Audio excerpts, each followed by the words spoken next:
It is my pleasure to introduce Professor Osaya Nelson from the California Institute of Technology.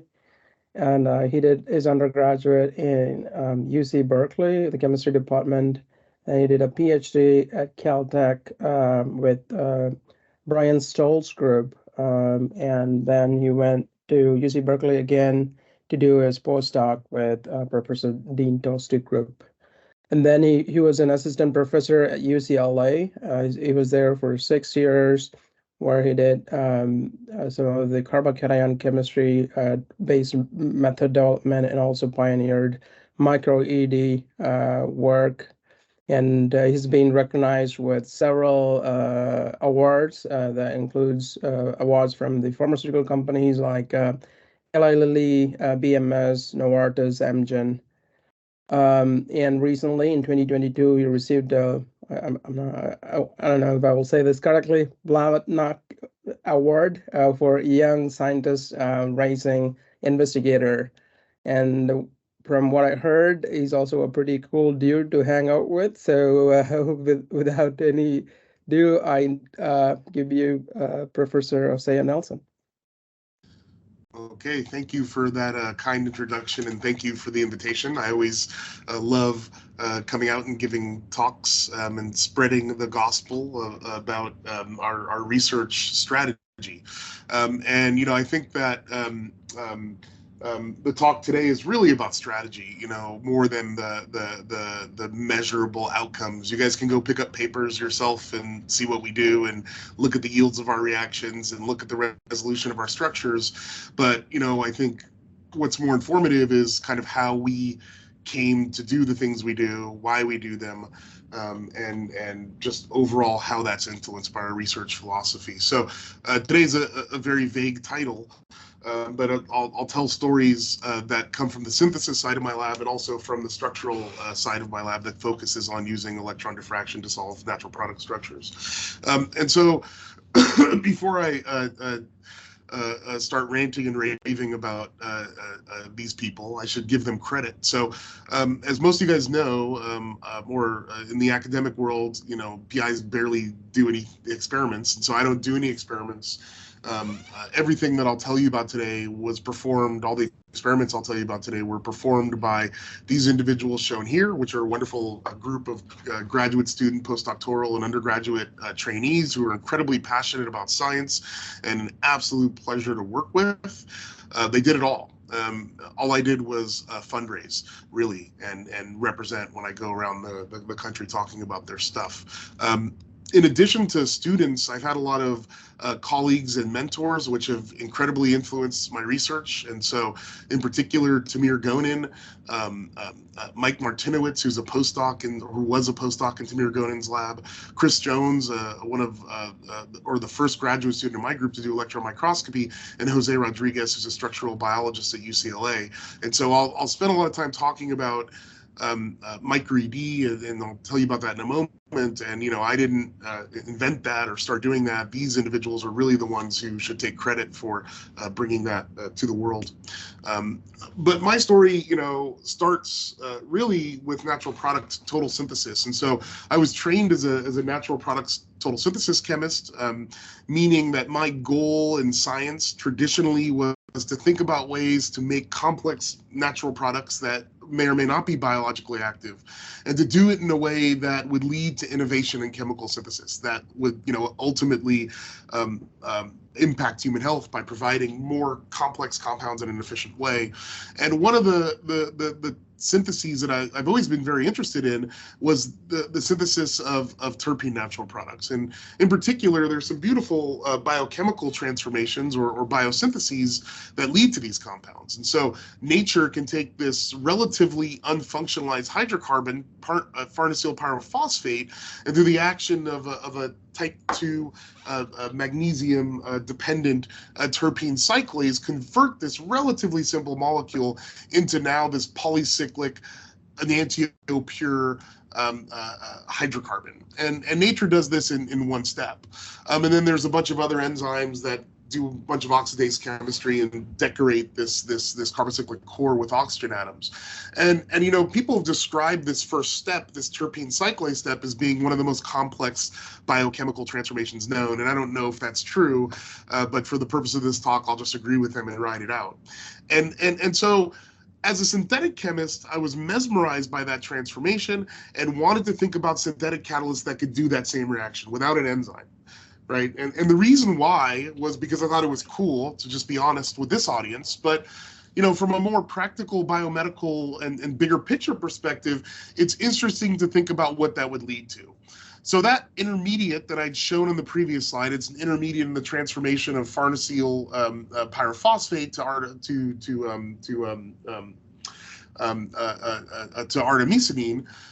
You know, starts with, you know, this intermediate, this red compound, the bisabollyl carbocation. And I just showed one compound that comes from that. But it turns out if you look through the biosynthetic literature, you'll find that the bisabollyl carbocation leads to all of the compounds shown on this slide.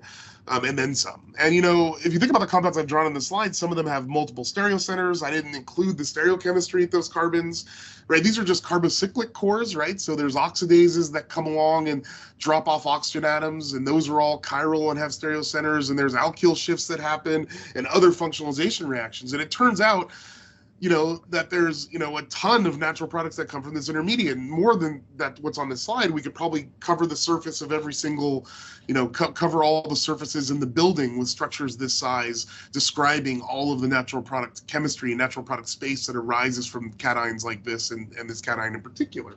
So if we could figure out a synthetic catalyst that can manipulate and control the reactivity of that intermediate, perhaps I could come up with a general strategy to make terpene natural products, right? And so that was kind of our game in the beginning. And so one of the problems, so we're not the only people to think about this. A lot of folks have ventured down this avenue over the past century. And one of the problems that's been identified in the literature with carrying out a transformation like the one I showed on the previous slide is that this intermediate, the bisabollyl carbocation, is really acidic. So it's 1,000 times more acidic than tryptophan acid, which is the most acidic acid that organic chemists use in the laboratory. It's a cation. You make it with an anion. So what this means from a thermodynamic standpoint is that almost no matter, you know, almost regardless of what you do, that anion X minus will deprotonate and make the bisabolline product instead of polycyclization. And this is something that's been observed over and over and over again in the literature. And so our group became really interested in solving this problem and doing it without an enzyme. And so we, you know, thought about ways to do this. And one of the obvious approaches to us was to use things called weakly coordinating anions, such as the compound shown here on the left that was developed by Chris Reed. And this is an interesting compound, actually. So each one of these vertices is a boron atom. And except for this vertice at the top, that's a carbon atom. So this is a carbon now bonded to 6 different elements. So it's weird bonding in these structures. But overall, they're overall minus charge. And that minus charge is distributed amongst the whole icosahedral. So that makes this very non-basic. So the conjugate acid of this weakly coordinating anion is sufficiently acidic to activate alkanes and do things like, you know, remove a hydride from butane, and that undergoes rearrangements to make the terbutyl carbocation. Now this complex, or this salt, was isolated by Chris Reed and he got a crystal structure. So what this told us was if Chris Reed can get a crystal structure of this compound, and in his words was indefinitely room temperature stable, perhaps we could use that same anion X to stop this deprotonation shown above and lead to polycyclic natural products. And so that's what we were planning to do when we started my lab in 2015. And so it kind of worked. So I'll spare the details. You know, I think there's some chemists in the audience and some not chemists in the audience, but what happened is when you make the conjugate acid of Reed's anion, or Reed's acid, that ends up protonating all the olefins and polyolefins and making huge complex mixtures of natural and unnatural products. So we decided to, instead of using a protonated version of Reed's carborane anion, to use a silylated version. So basically we make a tricoordinate cationic silicon species, and here X is a carborane anion. And the way you make that is you just mix silane with commercially available trittle salts. And the thing is, the silylium cation is thermodynamically more stable than a carbocation, but it's kinetically much less persistent, so it can be trapped in catalytic processes. So here what we do, basically shown above, is we mix that anion, the trittle salt of that anion with silane, we generate a catalytic amount of silylium in situ, that ionizes a CF bond to make a carbocation that undergoes polycyclization. In this case, we can make 12% yields of natural products. So we kind of achieved what we set out to do in 2015, but this hasn't been published because 12% yield is not good enough to satisfy synthetic organic chemists. And so, you know, I talk a lot about process and strategy. So this was, you know, me as an assistant professor, my whole group was working on this project and for 2 years, and this is what we had to show for it. And so out of desperation, we decided to switch directions and drop that project. And one of the things we realized is that this idea of using tri-coordinate cationic silicon species with carboranes and weakly coordinating anions was underexplored by organic chemists. That's an area only worked on by inorganic chemists. And so we had an idea that we'd perhaps be able to invent some new methods besides this terpene cyclization reaction. And so one of the first things we looked at was doing catalytic arine chemistry. So the idea here was that we would make this cationic silicon, it would abstract F- from an aryl fluoride to make this absolutely insane intermediate called a phenylcarbocation, and that would undergo fast unimolecular decomposition to make an arine. It's well known in the literature that arines are useful synthetic intermediates for doing things like Diels-Alder reactions. So I didn't just pull this out of thin air. Jay Siegel and coworkers had shown that you could activate carbon-fluorine bonds in aryl fluorides to do intramolecular Friedel-Crafts through putative phenylcarbocation intermediates. Okay, so we took these types of catalysts, we threw them at aryl fluorides, and we never ever observed this 4+2 product we were looking for. And actually what we thought is that the olefins or the lone pairs on the oxygens of furan were too nucleophilic, and they were just quenching the cationic silicon and stopping it from engaging in the catalytic chemistry. So we decided to remove these reagents, because it's also known that if you make arines without anything to trap them, they trap themselves and they dimerize. They do 2+2 reactions. So this molecule would do a 2+2 cycloaddition with itself to make biphenyline. However, we never observed that. What we did observe, what was quite interesting, is that if we used toluene as a solvent, we arylated an sp3ch bond of toluene. And, you know, I remember, you know, when 2.5 years deep into my career, or 2 years deep into my career, my first graduate student, Brian Chow, came to me and said, you know, the arine chemistry that you're proposing isn't working, but I've discovered this new CH activation reaction. And just, you know, to talk about strategy and how the process of research goes, I was dismissive. You know, I told him, I was like, oh, you're a first-year graduate student. I don't know, you know, I know what we're supposed to be doing. We need to be doing this arine chemistry. Why don't you switch solvents away from toluene, and then we can avoid functionalizing toluene? Use N-hexane, because N-hexane is a very inert solvent, and it's not going to react with anything. So he runs the reaction and comes back to me and says, Hosea, I think you're wrong. N-hexane does react. It actually reacts quite well, and you arylate N-hexane under relatively mild conditions. And so this first part of this talk, you know, was exemplifying, I think, what's to me a critical story about life and also about science, is that, you know, the most interesting things you observe personally, professionally, are those unexpected things, right? So we set out, we tried to make natural products using some wild inorganic chemistry. That didn't work and we failed. We kept pushing forward and we tried to develop new methods with this wild inorganic chemistry that wasn't natural product synthesis, but other synthetic methods, and that failed. But what happened was, because we were observant and careful and looking at every outcome of all of our experiments, we discovered this very, very unusual reaction, which is, you know, perhaps more impactful than, you know, the chemistry that we'd set out to do in the first place. So our group's first paper described this chemistry that was an accidental discovery, where we found that we could take aryl fluorides and we could mix them with alkanes and end up making alkyl aryl groups. And it was quite exciting, because we could do things like take methane and turn it into toluene using silicon and boron catalysts, which is, from a, you know, conceptual standpoint, quite interesting, you know, and also I think much further down the line, perhaps quite interesting from an environmental standpoint, taking, you know, things like methane that are not liquid gas, that are a byproduct of refining and also excavation, and turning that into liquid fuel. So the talk is all about these changes and unexpected results, right? So we get a big paper accidentally figuring out we can make toluene from methane when we're just trying to make natural products, right? So this was completely new chemistry, and we decided to dive in and understand the mechanism. And it turns out that mechanistically, these systems are very challenging to study, mostly because of the root of this very hot phenylcarbocation intermediate shown here. And in fact, this phenylcarbocation intermediate undergoes a relatively low barrier insertion into the CH bonds of methane to give us these types of toluene products. And along the way, since we couldn't do great experiments and we're mostly doing calculations, I had this crazy idea that we were going to try and get a crystal structure of this phenylcarbocation intermediate. And we spent a lot of time trying to get crystals of this compound, and no matter what, all we got were microcrystalline powders, okay? And so I remember talking to my friend Jose Rodriguez, who's a structural biologist, and kept complaining about how we couldn't solve the crystal structure of this simple compound. We could never get crystals big enough. And so he said to me, he actually sent me this slide. This is literally his slide. I just changed the title. But what he said to me was, why don't you use this new method called micro-ED to solve the structure of a phenylcarbocation? And I said, what the hell is micro-ED? And so he said, it's this new method that we've developed to look at protein structures. And he sent me this slide as if I knew what it meant. I've never even looked at an electron microscope at that point in my life, so I don't know what this is talking about. But then he explained it to me. He said, you can take your microcrystalline powder and put it in a transmission electron microscope and image those microcrystals.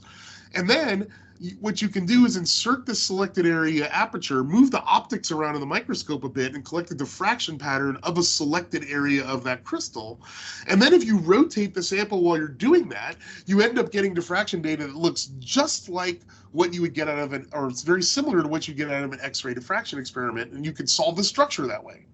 So here's how it looks graphically. So you can have a suspension of microcrystals, and you deposit it on that little 3 millimeter TEM grid that you just saw, that I just showed a second ago.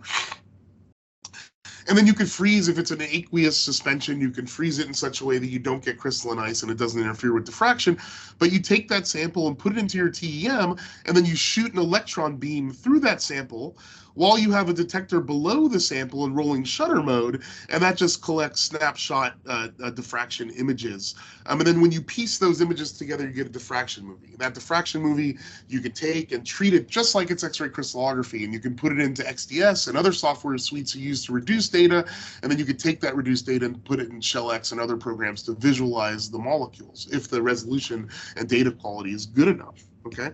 So we never ended up getting a structure of the phenylcarbocation for a variety of technical reasons, a very challenging problem. And actually, I had a student who I embedded into Tamir Gonin's lab, Chris Jones, to learn how to do this. And in the end of a year where we didn't have a structure of a phenylcarbocation, we decided to just publish the fact that you could solve structures using small molecule structures using micro-ED. We thought the community might be interested in that. And so I asked Chris Jones to go around the lab and just collect bottles of complex molecules and see if he can get micro-ED structures. So he collected 7 complex molecules from the lab, and I think he got 9 structures, really quickly in the first couple weeks. This is the first structure we got. This is a 30-year-old bottle of progesterone, and we just took some of the powder out and dipped a TEM grid in it. We're able to image these sub-micron sized crystals and collect diffraction data that was sufficient for a sub-angstrom resolution structure. We went ahead and we did this on other samples. So this is an interesting natural product from the Stoltz lab, where I think all of the bottles of chemicals he grabbed off the shelves, those were all crystallized for purification on industrial scale. We were curious to know whether this was true for powders in general, so we took limospermidine, which was purified via column chromatography, took the fractions that had the compound, put them in a scintillation vial, just rotovap the scintillation vial, took the TEM grid, rubbed it around the side of the scintillation vial, and we're able to collect data that looks like this shown on the right, that ultimately led to the structure shown on the left, that was good enough to give us 11 of the 13 hydrogen atoms even, which was quite remarkable and just cool because it came from a powder sample, it was never crystallized, just evaporated from solvents.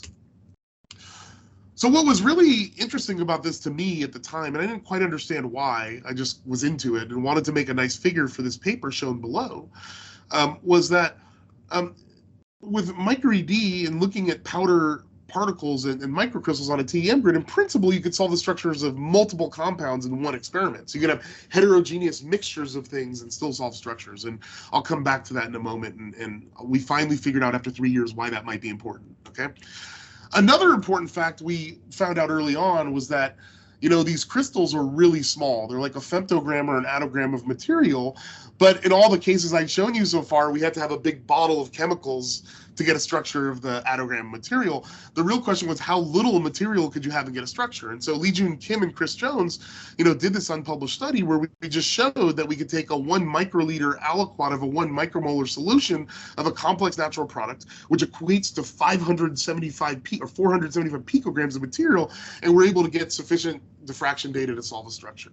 Okay, so at that point, looking at heterogeneous samples and then looking at really small amounts of samples made me think that perhaps we could use this for natural product isolation, right? Natural products is an area where the amount of material and the complexity of mixtures you get from organisms could be are major challenges and could be solved using microED. So I reached out to my collaborator and friend Yi Tong and asked him, you know, perhaps he could help us get some new natural products discovered using microED and some of his genome mining methods. And so he pitched to us a project. So this is a molecule on the left called fisherin. He's very interested in its biosynthesis, and this had been isolated around 25 years ago. The relative stereochemistry around this epoxydiol ring was unclear from the NMR data collected 25 years ago. And moreover, even more interesting is that it's an orphan natural product. The organism that's known to produce this compound, no one's been able to re-isolate that compound from this organism. So some folks had used the NMR data to propose a structure of fisherin, but we wanted to go back and take a look at it as well using microED because Yi Tong was able to recapitulate the biosynthetic gene cluster of fisherin in a host organism and had samples of it on hand. So it's kind of a funny story. So he gives me a sample. We're buddies, you know, another collaboration that came from just being friends with someone. You know, and he gives us a sample of what he thinks is fisherin, or what is fisherin, at least by NMR. And, you know, a couple hours later, we solve the structure. And the structure we get is the thing on the right. So, you know, folks in the audience can probably already realize this is not fisherin, right? There's a spirocycle here. There's all carbon quat centers decorating this ring. And so what the heck was going on? It actually turns out when we went back and looked at the LCMS data from the sample he gave us, there was a small impurity in that sample that was actually the mass match, the high resolution match, mass matched austenol, and the austenol now matches this compound. And that again just exemplifies how little material you need to use microED. We didn't observe that compound in the NMR sample. The same exact sample we used to get the microED structure. So we still have to solve the structure of fisherin. It turns out that took a lot longer than a day. It took around 6 months because fisherin makes these really, really thin crystals, these triangular crystals shown here, which tend to stack up on top of each other and give very polycrystalline diffraction, which is hard to resolve using microED. Eventually, after some sample prep, we're able to get some nice diffraction, single crystal diffraction, such as what's shown here on the right. Ultimately, we found a couple unique crystals that had 6 fisherin residues in the asymmetric unit. They all varied by rotation about this carbon-carbon bond, but ultimately we're able to assign the relative stereochemistry of all 6 of those residues as what's shown here. It's quite interesting. It doesn't match the proposed NMR structure, so we're hoping that, you know, this will be synthetically validated someday, maybe in our group or some other group, making sure we got it right. And so that wasn't the end of the story. You know, we still wanted to discover a new natural product using microED. Fisherin was a known natural product, even if there was some ambiguity about its structure. So there's another natural product that's related, also one of these hydroxypyridones called ilicocolin H, and it's very, very cytotoxic. It also isolated from a fungi, and when Yi Tong looked at the biosynthetic gene cluster, he identified 3 enzymes which are not actually active in the synthesis of ilicocolin H, but thought that they might be active in making even a more complex derivative of ilicocolin H. So eventually, we're able to find that the activity of these enzymes on ilicocolin H led to the formation of this new natural product, also an epoxydiol called PY469. Very poor solubility, hard to get NMR data. We ran into the same problems assigning relative stereochemistry. And here we were very easily, in a one-day type situation, able to solve the structure of PY469, which we think is the first new natural product discovered using microED. I should note that shown above here is the preliminary solution. It didn't include heteroatoms. A lot of times those have to be placed using chemical intuition and mass spec data. But this is an ab initio connectivity solution. So this is just, we took the spots, we took the spots and the data we get shown on the left, we put it into a computer algorithm, and it spits out this structure with this connectivity. So in that regard, it's ab initio, and we're quite certain about the assignment here of connectivity anyway. Okay. So it's the first new natural product that's not a peptide, solved by microED. Really, really excited about that. Easy to see relative stereochemistry. So we kept looking for challenging examples in the literature. Here's one. This is a compound, lomoviticin A, probably familiar to any of the natural products chemists in the room. It isolated in, I think, around 2001, been looked at extensively from the perspective of total synthesis, biosynthesis, bioactivity by several groups. There's more than $10 million outstanding federal grants for this compound. And we reached out to Seth Herzon because we were a little bit intrigued by this compound and other compounds he was working on. And in particular, this compound seemed to evade total synthesis. And there was papers about making parts of it, but no one ever seemed to be able to slap the thing together. And so we took a look at it, and here's the, after a couple months of sample prep work, we're able to get an initial solution. So this is the connectivity of the molecule. All of a sudden, things are starting to look a little funny. And then after refinement, we're able to assign those heteroatoms and show that the microED structure, or the sample we had, is different than what it was initially assigned. And so this was quite peculiar, but perhaps an explanation of why this hasn't yielded total synthesis despite being worked on by so many groups. The issue here were carbon-2 and carbon-4. And so the hydrogens on carbon-2 and carbon-4 don't split each other very strongly, very weakly. So it was initially thought that this was W coupling. It turns out, in the solid state anyway, that lomoviticin A, C2 and C4 are right next to each other, but these hydrogen atoms are basically 90 degrees apart, and they're at the bottom of the Karplus curve. So the splitting there is really weak. To further confirm the microED assignment, we calculated the carbon NMR shifts from the microED structure. We calculated the carbon NMR shifts from the original assignment, and shown that the difference between the experimental carbon NMR shifts and these hypothetical carbon NMR shifts were smaller, much smaller for almost every single carbon for the microED structure. Okay. So we've done this for a number of metabolites. Here's another example. This is a collaboration with the Schroeder lab at Cornell. They were having some difficulty assigning the site of glycosylation for this uric acid derivative. Is it N3 or N9? You guys could all imagine, or you ladies and gentlemen who do NMR could imagine this is a challenging NMR problem. Ultimately, we're able to, lost the slide. I apologize. Ultimately, we're able to assign this as the C9 glycosylated natural product in a very quick fashion using microED. Here's another one. This isn't published. This was a kind of an exciting project we worked on around 5 years ago. Gilead had reached out to us. They had a compound in clinical trials at the time, and there was some issues regarding the relative stereochemistry, and in particular this axial chiral, this axial chiral center for some of the salt forms that they were looking at. And so we were able to quickly, so these are the crystals shown below. They were needles, very difficult to get X-ray structures of. We were able really quickly to assign the relative stereochemistry shown on the left of this tropoisomeric HIV-1 capsid inhibitor. Now, this is an on-market drug, and our data is in that FDA filing, so we're really excited to see microED used in a real drug development project. And so we've done a bunch of work like this, so here's some work with the Kubanek lab from Georgia Tech. We're able to assign the relative stereochemistry of some marine natural products that they've isolated and shown unambiguously that the relative stereochemistry that was proposed was correct.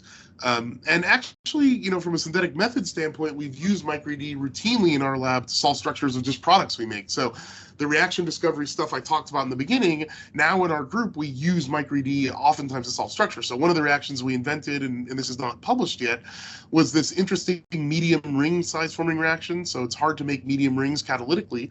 And we found that we could take tosylates and make these particular types of cations. And if I have time to talk about it today, I'll talk more about those cations, and make 8, 9, and 10 membered rings.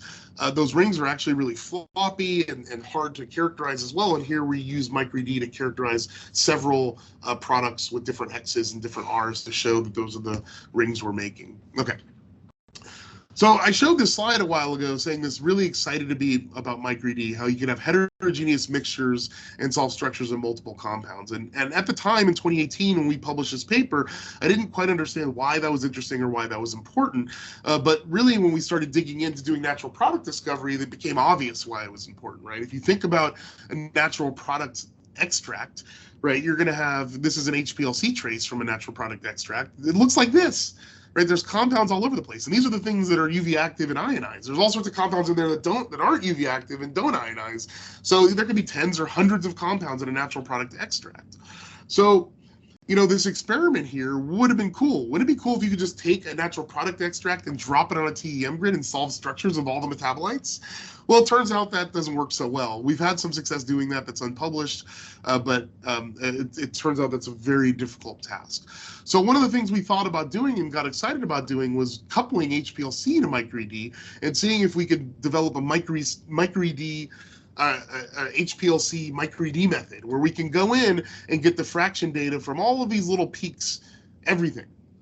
Now, there's major problems with this idea, right? So one of the problems with this idea is that it takes, 30 minutes to an hour minimum per peak, per sample going into the TEM, right? Each TEM grid costs like $20, right? So if you want to look at 100 samples, that might take 200 hours or more, or at a minimum, it'll take 200 hours of TEM time. And, some TEMs cost $1,000 an hour to run, right? So then it makes microED too expensive to do natural product discovery.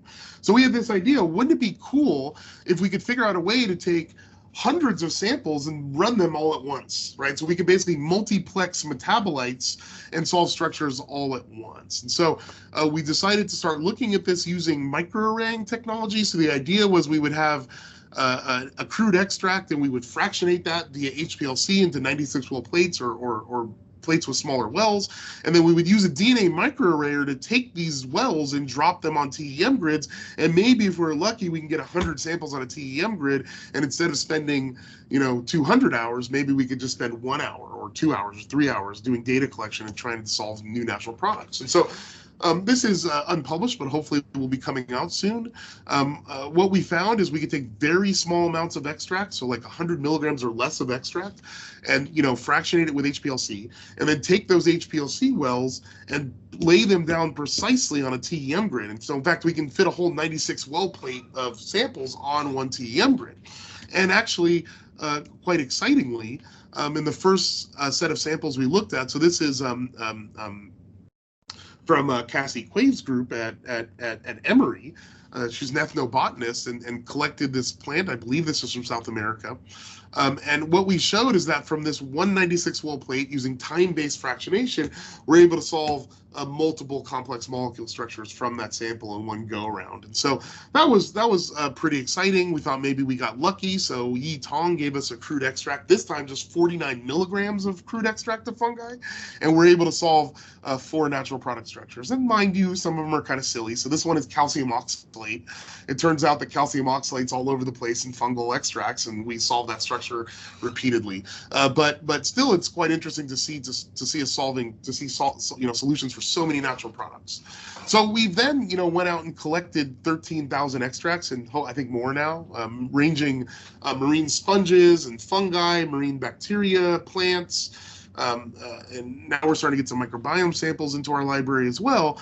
And just looking at the first 20 extracts, we're able to solve 13 crystal structures, which we think is really powerful for natural product discovery.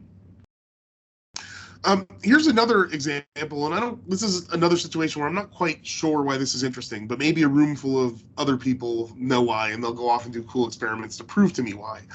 But one of the extracts we looked at, this is from Yi Tong's labs. This is a fungal extract. This is how the crude HPLC trace looked. These dashed lines are every place we took a fraction. So basically, we just used time-based fractionation, and we deposit all of these on the TEM grid. One of the things that was interesting were 3 wells, E7, E8, and E9, that were all adjacent to each other, that all came from one peak. What was quite remarkable is E7 was this known natural product, pachybakin. E9 was another known natural product, crisophenol. They differ by a hydroxyl group, right? So they're basically, very similar to each other. It makes sense why they elute similarly on an HPLC. But what was quite interesting to me, and still quite interesting, is that the fraction in the middle, E8, is actually a co-crystal of those 2 natural products. And depending on how much resolution and how much we spread out this peak, we can affect the ratio or the partial occupancy of those 2 molecules in the crystal lattice. Why that's important, I have no idea.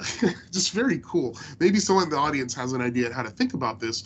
But what it does tell us is that the way these samples elute off the HPLC column, it is in a way a crystallization screen. So the greater resolution we can get here, the more peaks we can take off an HPLC trace, and the more droplets we can put on a TEM grid will allow us a greater diversity of crystal structures we can solve. I think that's what it tells me. Okay. So here's some other samples. These are collaborations with the Kubanek lab at Georgia Tech. Here we had samples that are either purified or they came from our array-D, a microarray method. But here, we were not able to solve the structures directly using microarray-D. We got very strange looking crystals and were able to get good diffraction shown here, but we weren't able really to get full solutions of the molecules. So what we did is we took NMR data that they collected, mass spec data they collected, used some computational methods, and were able to spit out structures of these 2 natural products. One, a macrocyclic peptide, and the other one, quite remarkably, I guess N was left out here, but I think N here is 13, so this is a glycolipid, basically. What was cool is that glycolipid was different than than what people thought it was based on the NMR, the olefin geometry, and the spacer of the linker. So, I think that hints to us that the combination of microarray with other techniques like NMR and mass spec is going to lead to advances in natural product discovery. So there's a lot of folks out there, you see them on Twitter saying things like microarray is going to replace this or microarray is going to replace that. That's hogwash. But what is true is that microarray, when combined with all these other excellent established methods, is going to propel the field vertically, but I think really particularly through synergy and through combinatorial methods. Okay. So when we step back and look at the first 2, crude extracts we looked at using this microarraying method, I thought that we'd get 5% of compounds would be crystalline and diffract. It turns out that just using our time-based fractionation acetonitrile water mixtures on an HPLC, more than 20% of fractions diffract. And so that's really exciting to us. We don't do any solvent screens. We don't do anything fancy like that. And already we know that a large percentage of secondary metabolites that are we think isoluble from extracts are going to be crystalline solids. So there's a lot of room here for discovery. There's a lot of room here for improvement of the method. One of the things we're working on now is making those droplets smaller. I said it'd be really cool if instead of having a 96 well plate, maybe we could have a 1500 well plate that would give us more resolution and perhaps change the crystallinity of the samples in the crystal form. So what we've shown now is that we can get down to a stable 43 picoliter droplet, and this allows us to put a lot more samples on the grid. So here, each one of these boxes here shows 100. So these are now 400 mesh grids. So the squares that we're using to deposit the samples in are smaller, but we could fit 4 96 well plates easily now without even messing with the room on the periphery. We could easily fit a 500 well plate on a grid as well. Okay. Shown here, I'm just showing here that works, and so these are very, very small droplets. These are 43 picoliter droplets, so I don't know, I haven't counted, but this is hundreds of samples from one TEM grid. And this is a proof of principle study where basically we just dropped alternated sodium chloride with an organic molecule. So you can kind of see the streaks here. Looks like a checkerboard, right? But the dark ones are the highly diffractive sodium chloride salts. So this is the most exciting sodium chloride crystal structure you'll probably ever see. And then alternating there are the less diffractory organic molecules. So this is carbamazepine. We're able to solve structures of that as well, all from this DEM grid, and alternated them and show that there's no overlap between the droplets and all of those cool control type experiments. So this is catching on, I think, to the community. The array part is new and fresh, and we're probably the only people doing that now, but we think that'll catch on too. But microED in general is catching on. So pharma companies are paying attention because we're solving structures and putting them into new drug applications. But here's an example with one of our collaborators, Amgen, and they were, like many people, I think, a little bit doubtful of the power of microED when we first started publishing. And so they challenged us. They called us up and said, hey, we're going to send you 30 samples that are representative of what we're doing in process, what we're doing in medicinal chemistry, and let's see how many structures you can solve in a short amount of time, okay? And so Jessica Birch, who's on my team, had developed some really nice automation for looking at samples. So we took those 30 samples and looked at some of them. And actually, on the first day, she solved six structures, 6 of the 30 structures right off the bat, right? The next day she came in and you know, one of the big problems with microED is radiation damage. So the samples decompose in the electron beam, and you can notice that by basically the resolution of the spots. So the farther away the spots are from the center, the higher the resolution. And actually, when samples are decomposing, you could see those contract, and the resolution gets lower and lower and lower. So 4 of the samples were just beam sensitive. So she just used cryogenic conditions. So the first 6 structures came from room temperature experiments. So then she just put those under cryo, and then with a little more work, she was able to solve those structures. So we got 10 structures in a couple days. So 20 of those structures were hard to get, right? And so it turns out that, you know, I think Amgen was cheating. I don't know if any of them are in the audience. I apologize for calling you a cheater, but I think you are, because 10 of the structures, the compounds I sent us, are PROTACs. And if any of you guys know the structures of PROTACs, they're incredibly floppy. There's very few crystal structures of PROTACs. So the fact that we didn't get those 10 structures wasn't that disappointing to us. Eventually, we're able to take the other 10 that weren't PROTACs and get 5 more structures just doing a simple recrystallization. So in the course of 1 week, we're able to solve 30 of 30 real structures. 6 of those structures were solved in a fully automated way without human input. There was a huge range of complexity. I didn't show any of the structures, but some of them included things like 16-membered macrocycles, hydrocarbons that were co-crystals. 4 of the 15 structures didn't require any crystallization. I think an interesting note for pharma folks is that every single process compound was structurally resolved using microED. And it's not in this slide because it's really, really new and we don't talk about it that much.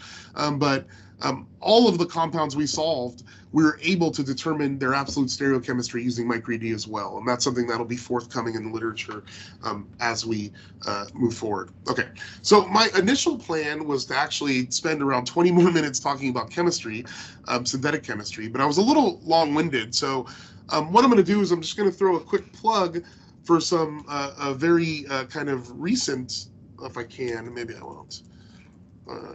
No, actually, I'm actually going to curtail the talk here because it has been 40 minutes, and that way I'll have enough time for Q&A. And I talked a little bit about chemistry, and I talked a little bit about microED, but hopefully the talk in total gives you a flavor for, you know, how we do research in our lab, and also, I think more importantly, how everything that we've done that's exciting for the community was the result of a failed experiment, right? We started off trying to make natural products and we failed at that. So then we tried to use what we learned in our efforts to make natural products to develop new methods. And for the most part, we failed in that. In trying to understand some accidentally discovered methods, you know, we tried to use a new method called microED, and actually we failed at that. We never got the structure of the thing we wanted to get a structure of, but along the way, I think we've changed the field of, hopefully in the future, we'll change the field of natural product chemistry by introducing this newer method to the broader organic chemistry community. So with that, I'm going to leave you, and I'm more than happy to have some discussion about microED or synthesis and talk science or strategy in general. Thank you for your attention. Well, thank you, Jose, for excellent talk. I want to open up for questions. If you're going to ask questions, please unmute and appear on your video, that'd be great. Thank you. Arena. Hi, Jose. Very nice talk. Thank you so much for presenting your work to us. I just have a general question, especially regarding your natural products. One question I have, because you work with many of them, we are working with the ones which have a long lipid tails.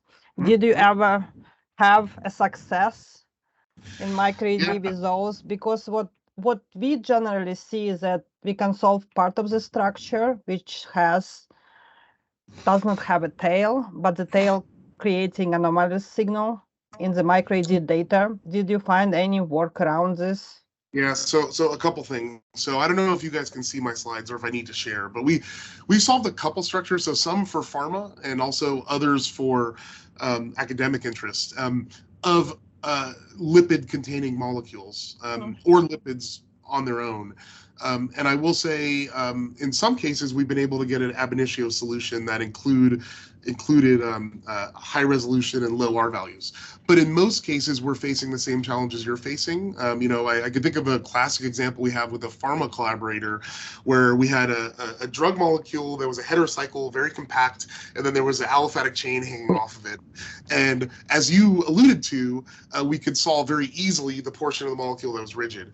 What was interesting in that case, and it may help you, I don't know if it will, was that what we also noticed, and you may have noticed this as well, is that we had a lot of crystal forms that varied on one axis, actually.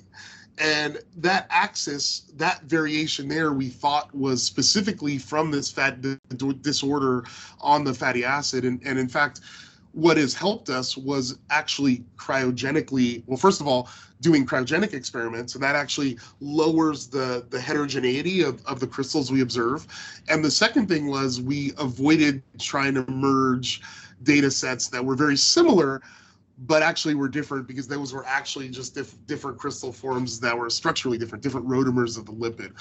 So I don't know if that helps you, but I would say, number one, cold temperatures have helped us solving these problems. Number two, avoid doing merges. You'll find data sets that'll merge together, but they're actually different unit cells, slightly different. And you want to. And then the third thing is, I'll note, in the case, I showed one slide that was a collaboration with the Kubanek lab, that was a glycolipid structure we solved. In that case, we had to rely on some NMR data to make an assignment, putting that the accuracy wasn't good enough to tell us where the olefin was, carbon bond versus double bond. So we had to use potential assignments from NMR and then go in and do simulated annealing to play with some different possibilities, and then found the one that fit the density the best. So those were not ab initio solutions for sure. We've had to use some element of molecular replacement or prior knowledge of the analyte to get a reasonable solution. But in those cases, we're able to compare R values and have a fairly good confidence that we're right in making those assignments. So that's a long-winded answer to the short answer is, yeah, it's hard. What about, I have a second question about the purity. So, because, I mean, you do HPLC purification, so, but, I mean, still you have certain peaks. So in certain peaks, you might have maybe still 5 compounds present in there. So what's your observations in terms of how pure the compound should be to get the success? So as pure as possible. As pure as possible. Look, I mean, we have examples. I mean, we have examples where we have samples that are so pure, they're analytically pure. HPLC pure, NMR pure, right? So 90 pureness interval of greater than 95%, right? No matter what, the impurity is incredibly crystalline, and no matter what, we get structures of those impurities. And this happens frequently. So it's about purity, it's about crystallinity, it's about all these factors. But in the end, we have this sampling issue. So even if you get, so one of the big problems to think about is, even if you, let's say you have a mixture, and we've done it before, and I'll talk about that in a second. You have a mixture, you get crystal structures of both components or multiple components of the mixture. What does that mean? Right, so you still have a sampling issue. You're still picking out a femtogram crystal from a hundreds of milligram sample. Is that impurity even relevant? right? So this is a fundamental challenge with micro-ED that no one ever talks about, is the structures we're getting aren't necessarily the structures of the bulk material. So one of the things we do is we go back, we get a structure, then we have to simulate powder diffraction, and hopefully we can make good matches between bulk samples. And so to answer your question, the more pure, the better. We can get structures from impurities all the time, so you can do it from heterogeneous mixtures. But in either case, we as scientists have to be thinking about how the structure that we got actually relates to the sample. Yeah, so you want to be quantitative. I understand. Yeah, so I'll give you another example. So recently we had a situation where we had an HPLC peak that we arrayed, and the HPLC data identified a known natural product. It said, oh, it's this compound. It's already been annotated, whatever. We go in, and on one grid, we start to see all these different morphologies. So then we go and we try new HPLC conditions, and we pulled 5 natural products out of this one peak, and they're all derivatives, they're isomers, and how that relates, I don't know which one's the major one. I don't know one's the minor one. Maybe one's present in 0.000000001%, and it's just that much more crystalline.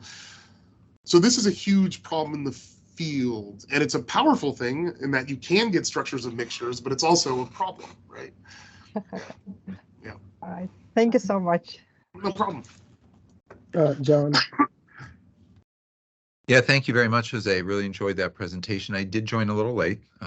I was hoping to participate earlier, but got way late. But I'm so glad I joined because I really enjoyed the part that I saw, which started about 25 after. And so I may have missed at the beginning, but I have 2 related questions. The first is, are you primarily looking at metabolites coming from single actinic cultures or single types of organisms, just to simplify things? And then I'm going to go to the far extreme of where I'm going with this, which is how well would this work if you collected a sample, a soil sample, and you took the water soluble phase, and then you were to use this as a source of samples? Is there any hope that you would have a large fraction of diffracting crystallites in that? And what are the prospects for it?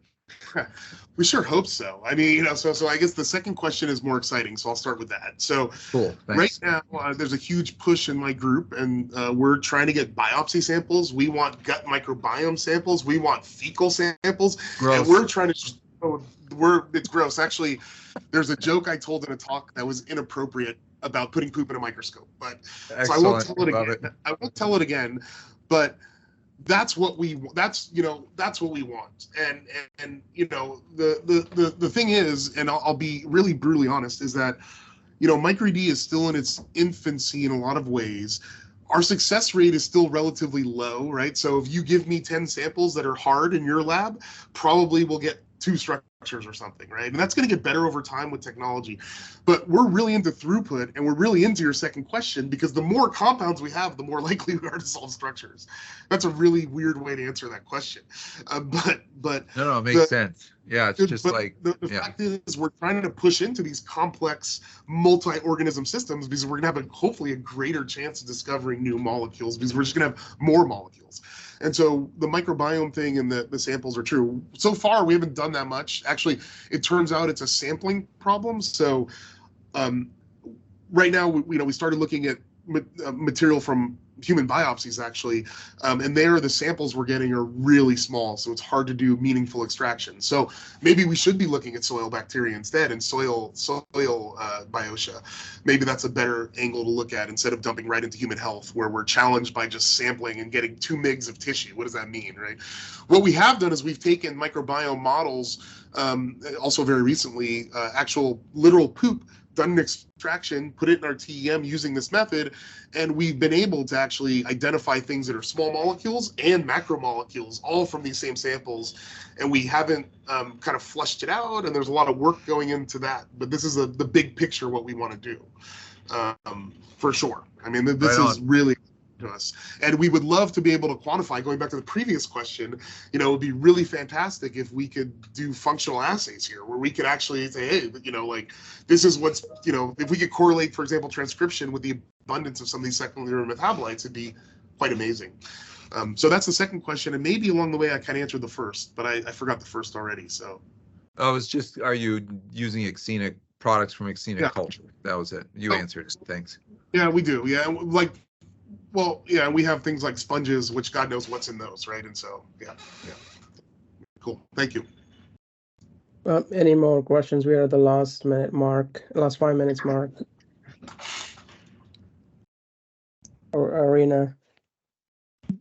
Yeah, I have another question, if you don't mind asking, because I see Sure. that the paper is not published here about the array deposition on the TM grid.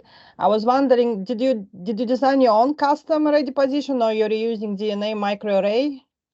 Man, don't even get me started. So number one is the paper is in revision right now, so it'll be published soon. There's some critical issues that were pointed out by referees that need to be dealt with. The array situation is, I spent way too much money buying a DNA microarray. Really, we should have built our own. But the reason why we purchased one off the shelf was because this one in particular could do really, really small droplets, 40 picoliters, for example.